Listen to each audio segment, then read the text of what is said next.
Hey, welcome, ladies and gentlemen, to episode 2, season 2 of the Citrix podcast series. I'm your host, Chris Dorn. Today, we have Richard Faulkner joining us. He's a technical marketing architect with Citrix, a big NetScaler fan, and we thought we'd meet up today and chat a little bit about what's new with NetScaler. So welcome, Richard. Thanks for being here today. Glad to be here. Thanks for having me. Awesome.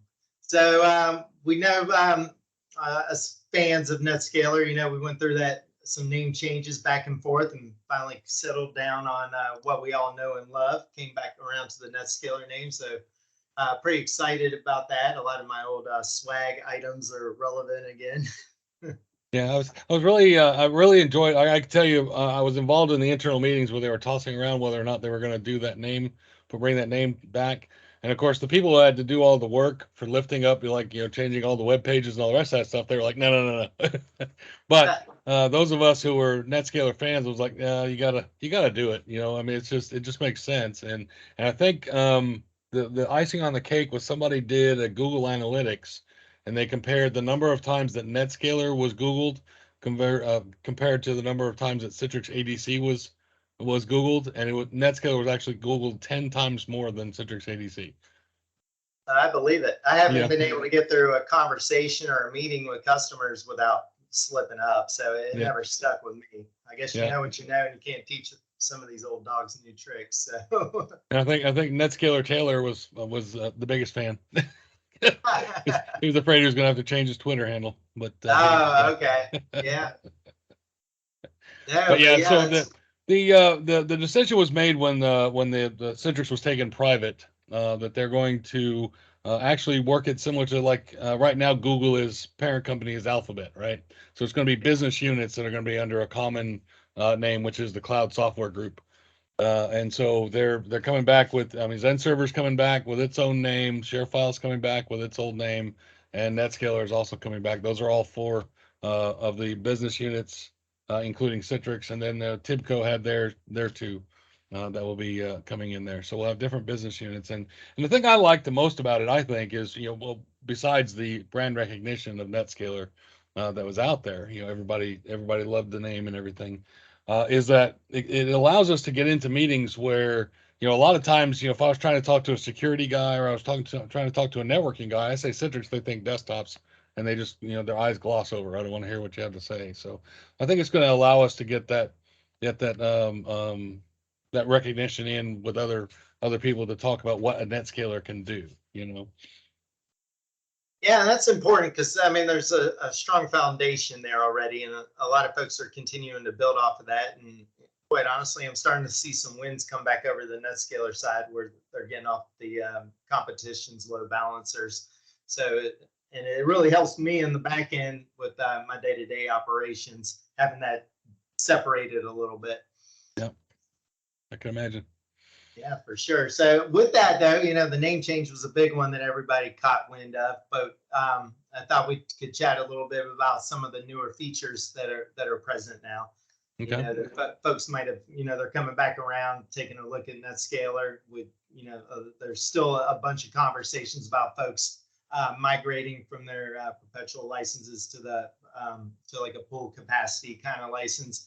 And then there's, a couple little under the weeds. There's some new feature sets and technologies that are incorporated in there. So thought maybe we could touch on like the adaptive auth and how it's broken out and the differences between what's on-prem and your traditional kind of deployments versus some of the a la carte services, which I take it a lot of that is really just a breakout of some of the key modes and features that we had on the ADC or on the NetScalers. I almost did it myself going back and forth.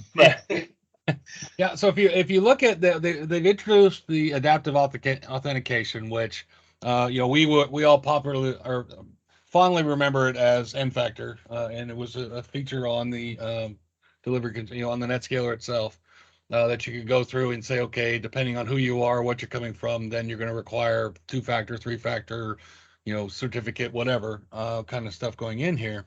And they've now included it in the cloud gateway capability. It is, I believe, it's included if you are advanced, premium or premium plus on the cloud licensing. So you actually get this included with you, and it actually deploys ADCs for you.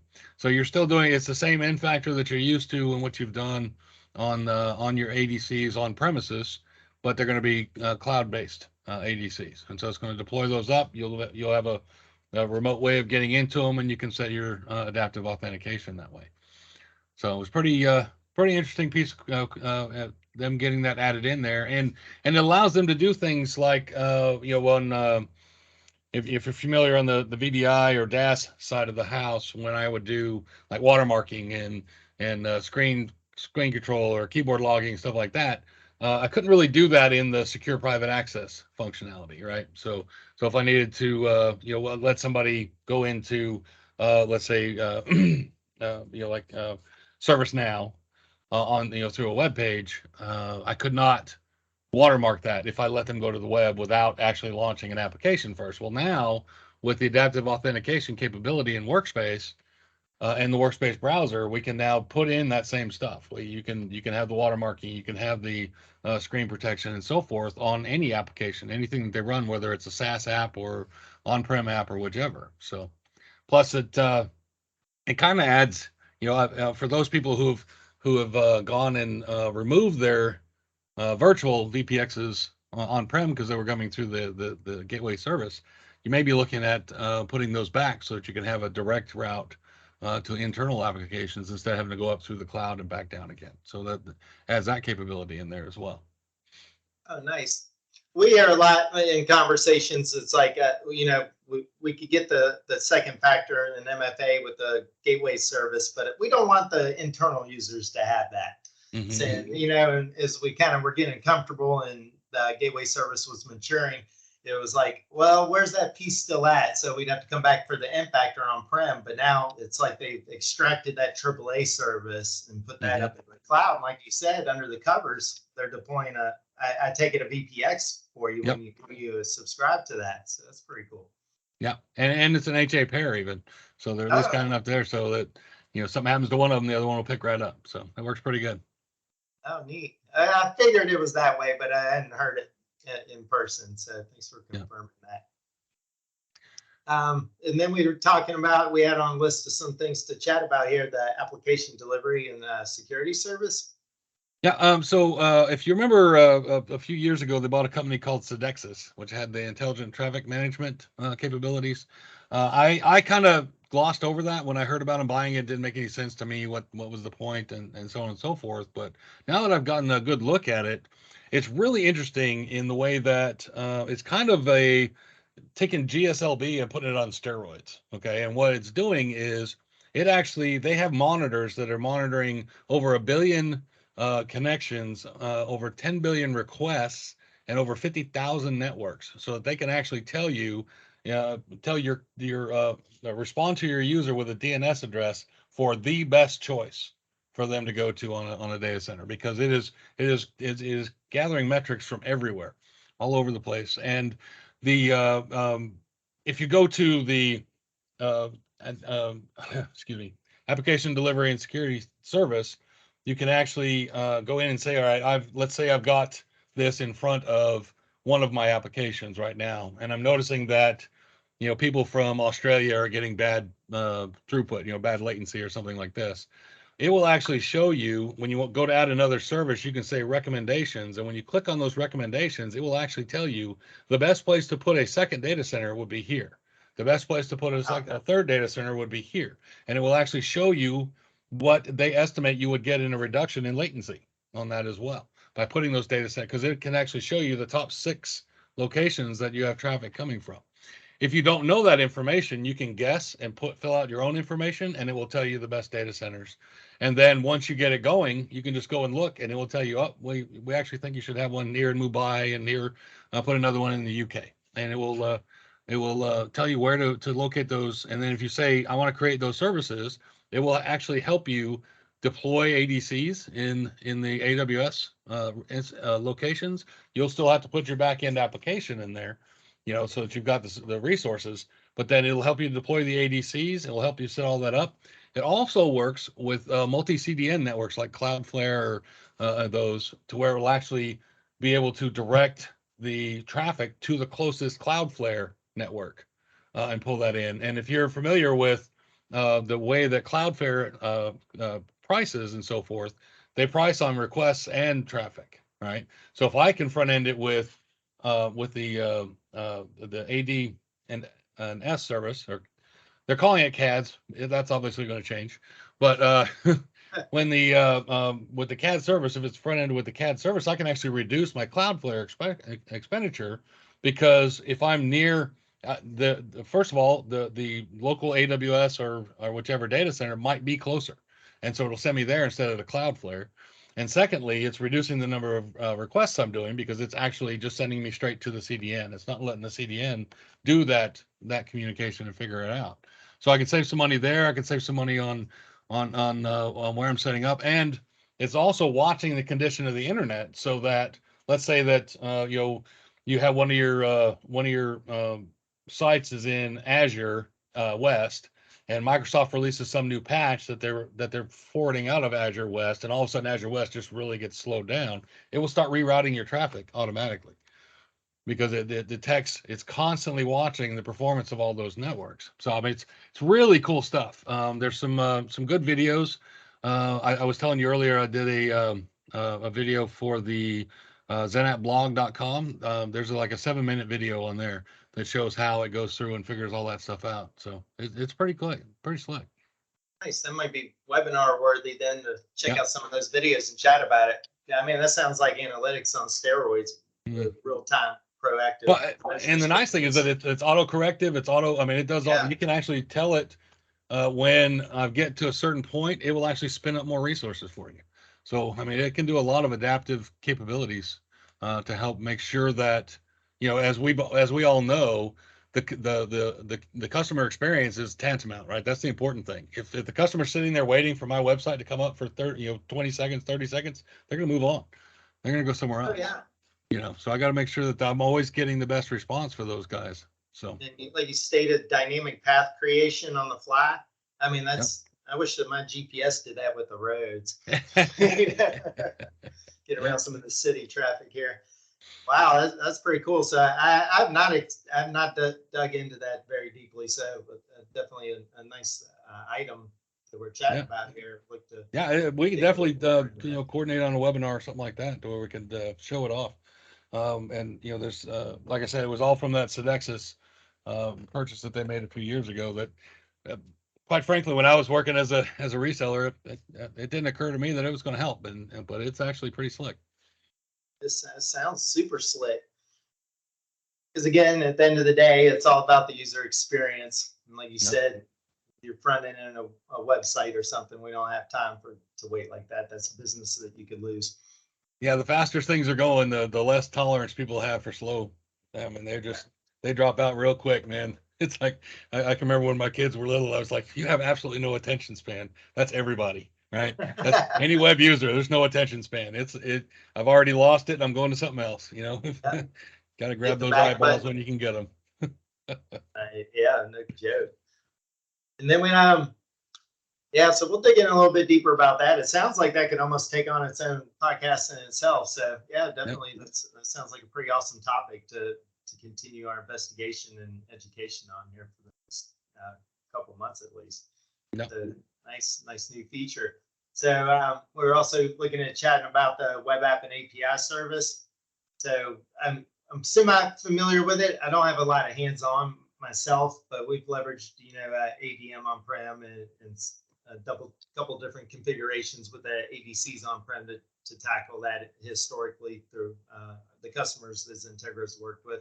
But how's that looking in the cloud as a service?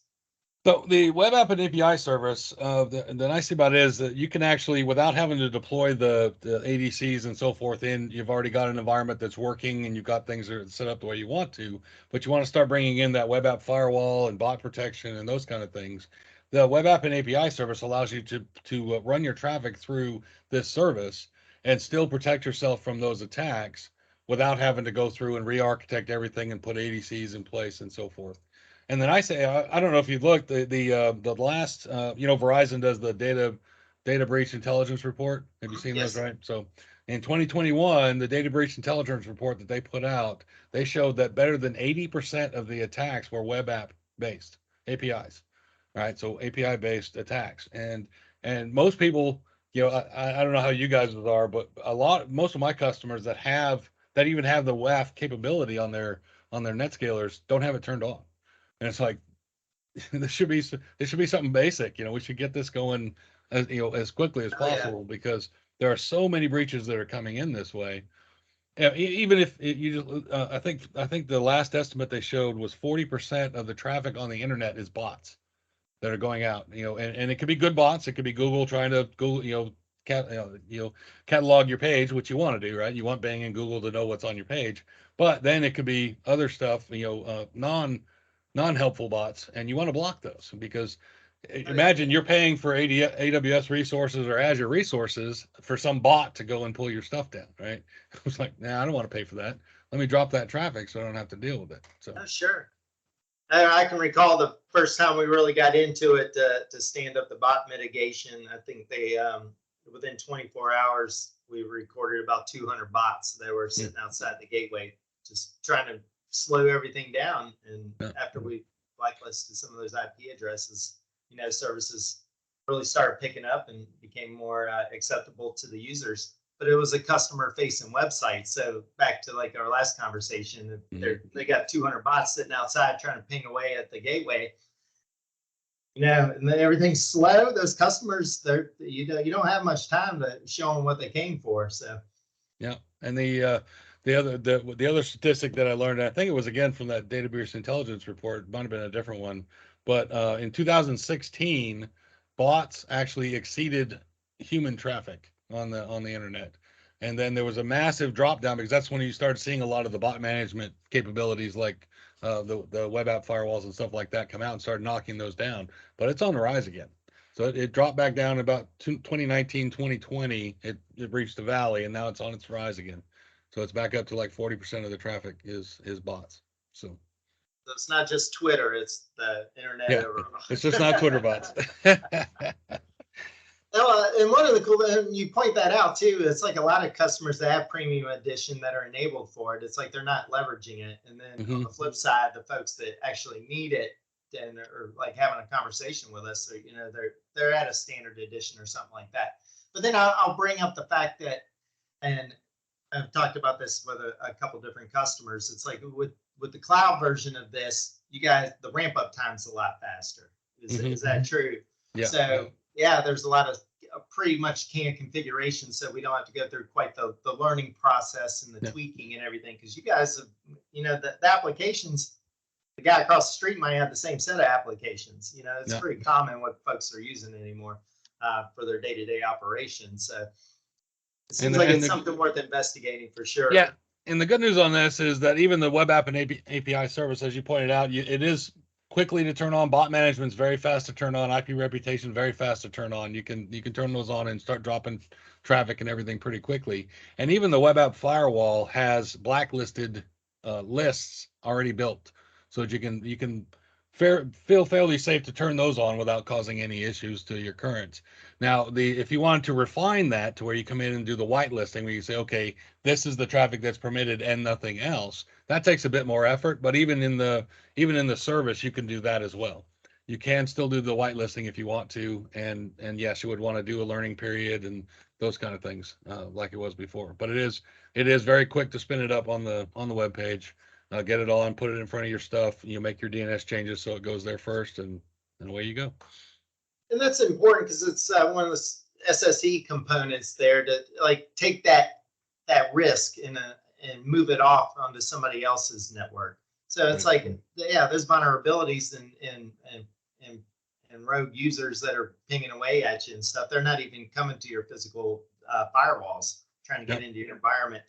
I've said this before. I kind of always looked at it as like, if you might have a fenced-in yard, but like, is your neighborhood a gated community? And it's like, mine's not by any means, but in that kind of idea, it's like, can't even get into the neighborhood if the cloud firewall's in place. Yeah, I actually had a customer, if you remember, several months ago, there was an issue with the EDT on apps and desktops where people were taking advantage of the UDP protocol and were actually hammering people. And I had one customer. Now you could set the settings on the NetScaler to drop the traffic so that you weren't having to deal with all that. But I actually had a customer who they were getting hit so much their firewall couldn't keep up with the traffic that was coming in, even though the NetScaler were dropping it. It still had to let it into the NetScaler, and it was just overloading their firewall. So we wound up having to shut EDT off for that reason, because they were hitting that UDP. Now, if they had routed through the web app and API instead of coming in there first, their firewall would have never seen that traffic. Yeah, you would have been able to take advantage of like a geo-dispersed front-ending protection of all the POPs that Citrix has to house this and serve the customers. Yep. Versus your one or two firewalls that you might have at that data center taking the brunt of the attack. Yep. Pretty important. Something pretty to think about for sure. And you're right, though. I mean, everybody, even if you're just a gateway user, some reconfiguration of the gateway components, add in like a content switch and enabling the web app firewall, even for the on-prem options there. It's almost like you really need to do that. You need to circle back around, get some help to get that in place before it becomes an issue. And I think the later versions of the firmware on the gateway have you just say, yes, I want the firewall. And it's already pre-configured for what it needs to be to block anything. So, see, just rolling it in. That's one of the features and updates that a lot of folks probably haven't seen yet or might not be aware of. Yeah. So we wanted to chat about the advantages of the same code that's on premise and how that extends into all the cloud deployments. Yeah. So one of the things I've run across, I've got several customers who got SDXs and they're using their stuff and they've got multiple, appliances running on them. And as these larger customers are moving things into the cloud, their cloud people are pushing back on putting NetScaler stuff in the cloud because like, oh, AWS has a load balancer, AWS has a web app firewall and everything. But you lose the advantage of the knowledge you already have, right? You already have the people who know how to work with the NetScalers and configure all the stuff. But also one of the things that NetScaler does, even over like F5 or any of the others, is the single thread acting on those, right? So as the request comes in, I'm going to do content switching, web app firewall, load balancing, and everything else on that same line, right? So I'm not having to send that traffic to a load balancer and then come back, then send it to a web app firewall and come back, and send it somewhere else and come back. It's on a single thread coming through. Plus, the firmware on the VPX running in AWS is the same as the firmware that's running on the VPX on my SDXs on premises, which is the same as the firmware that's running on a CPX in Kubernetes. So the commands are the same, the firmware is the same, all of the configuration is the same, and the ability to manage all of these devices from ADM or ADM service, you can't match that. You're not going to be able to go and enable an Azure Web Load Balancer and let it manage your load balancer on premises, right? I mean, you're gonna have to go to different consoles and different consoles for firewall and all the rest of that. So there's definitely an advantage, I think, to having a common,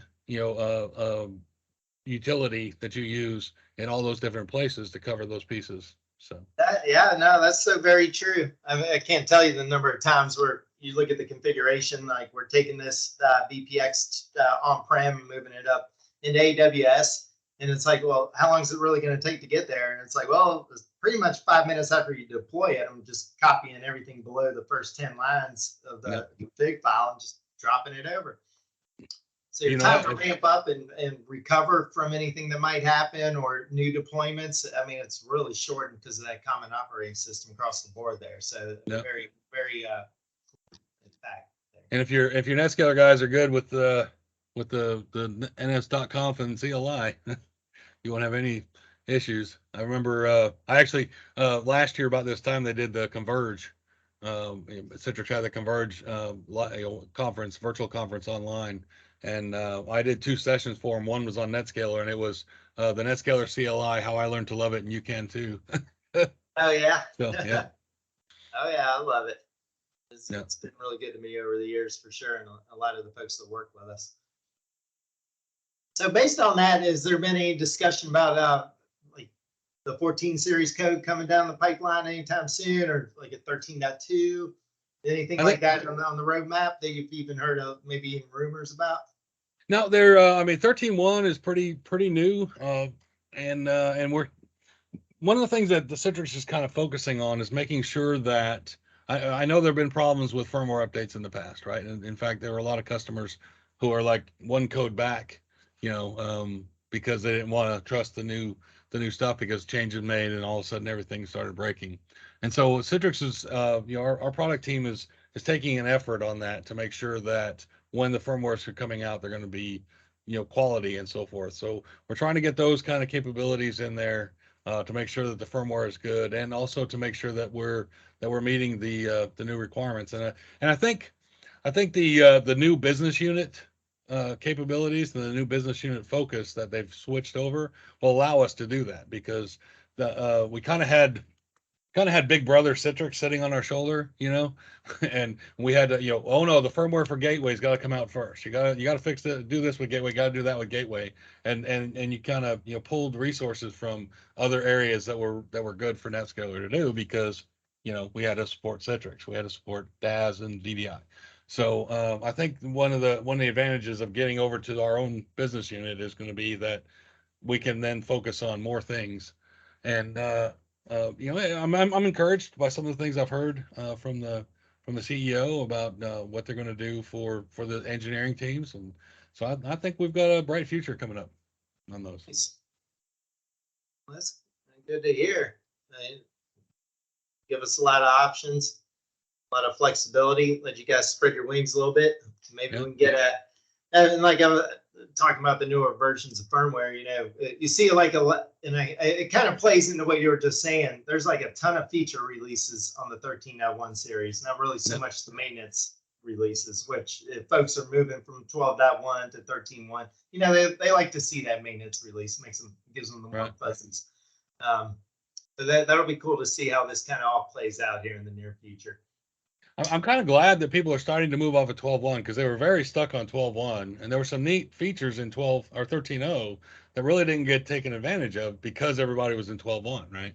And the first of those would be the in-service software upgrade, right? A lot of people don't even know that NetScaler has that feature to where you can come in and do the firmware upgrade on your offline NetScaler, and then do your failover. But with ISSU, it actually keeps the traffic on your old NetScaler until all that traffic fades away, and then it marks it as standby, right? So you don't have to worry about crashing everybody or scheduling an outage in the middle of the night to do your firmware update. You just do your firmware update and let your traffic slowly work its way over to the upgraded NetScaler. Once that's done, it comes up and says, "Yep, we're ready," and you can go upgrade the firmware on the other one.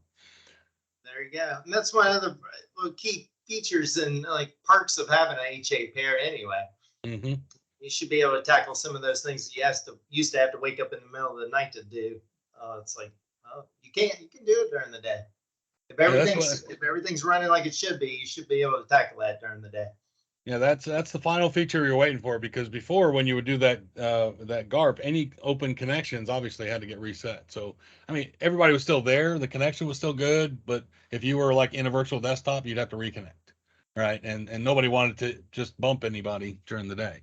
With the ISSU, you don't have to do it. You just do your stuff, tell it to fail over, and then when it tells you that everybody's off the old one, you go upgrade the firmware on the other one. So, and the other one was that I liked. And we kind of touched on it earlier, was the webroot, the IP reputation monitoring. That was that's a 13.0 feature, and the ability just to drop any traffic coming from an IP that's on their list. That's huge. That's enormous to be able to say, nope, I know you're a bad IP. I don't want to talk to you. So webroot's been one of the main feeders of the signatures in the web application firewall area as well. And yep.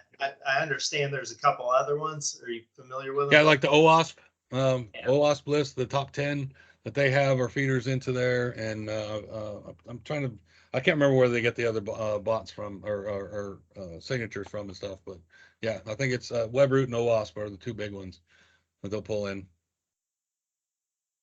Very nice. Any other items that are kind of coming to mind that are kind of new and out there for us to chat about and look at? There's some other new stuff that's coming, but I can't really talk about it right now. So, Oh yeah, gotta love those NDAs, right?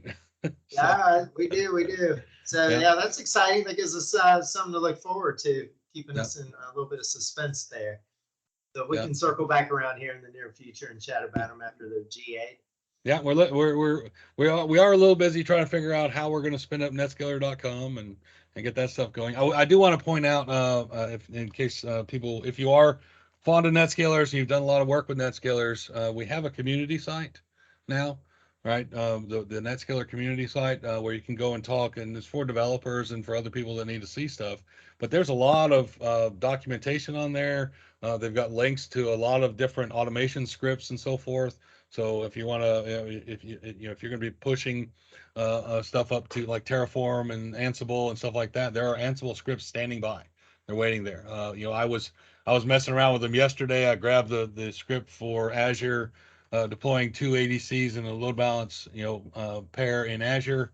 Pulled it in. You brought up the template. I said yes, I want this, push, and in 5 minutes I had 2 ADCs deployed in a load balance pair on Azure. Wow. So if you're having to do those kind of things, speaking as someone who was just writing or working on writing a page on how to manually do all of that, that's fantastic. Because Yeah, they're manually starting to doing it see is, that more and more too.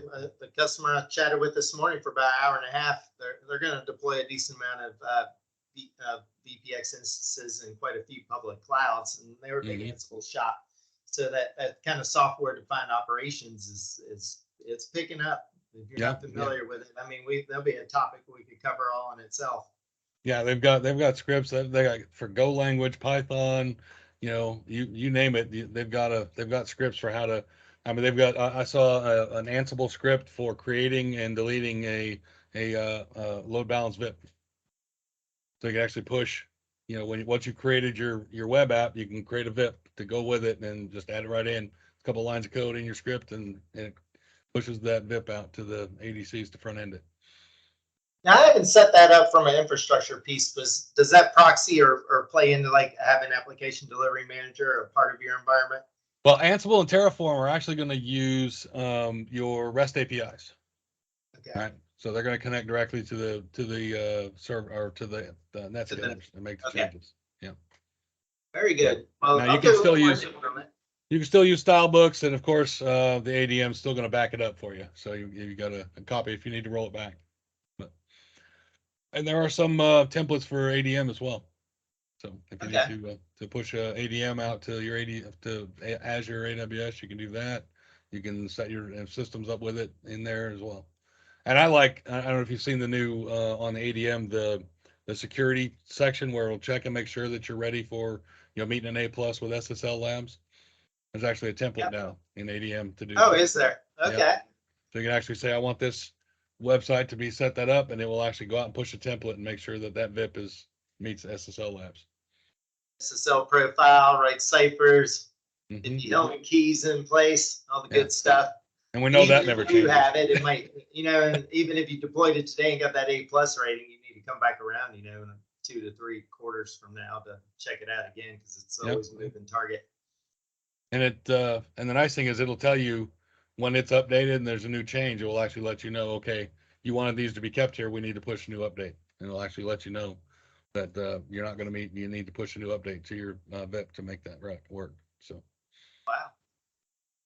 Cool. Well, that's a lot of good stuff, Richard. I very much appreciate you being here today and updating and chatting about it. I talk about this stuff all day, so yeah, I'll be pinging you again to chat about some of these other topics again. Certainly. As they become generally available for us to discuss, and then maybe we could piggyback off some of that information and kind of hone in on a little more detail in the Ansible Terraform kind of options that we have for the ADC or for the NetScalers. Almost did it again. Yeah. Yeah. Now you got to talk yourself back into NetScaler. Yeah, I know. I'm flip flopping. I can tell you when the first time they said they think they're going to rename everything back to NetScaler, I was like, woo. Yes, sir. Celebrate. T-shirts back out. Yeah. I saw somebody had I don't have my I Love NetScaler T-shirt anymore. I was like, I was really bummed. Oh yeah. Well, NetScaler Rocks was the other one. Remember that one? Yeah, that was good stuff. Yeah. some of those coffee mugs. Yep. I made a T-shirt last summer for I said I love NS Root, and I get questioned a lot about that one. What is that? I'm like, if you don't know, you don't know. If you do, you do for sure. Exactly. Awesome. Well, thank you very, very much for being here today and joining. Again, we'll follow up with some other topics in the near future, try to get a better cadence on this than I've had in the past couple of months, since there's a lot of new cool features, opportunities, discussion points. Yeah, we definitely got some stuff to talk about. So keep our customers and Citrix users in the know, push that education out, and see if we can have some fun while we're doing it. So definitely. Yep. Sounds like a plan. All right, Richard. Well, thanks again for being here. We'll chat with you soon. All right, man. Appreciate it.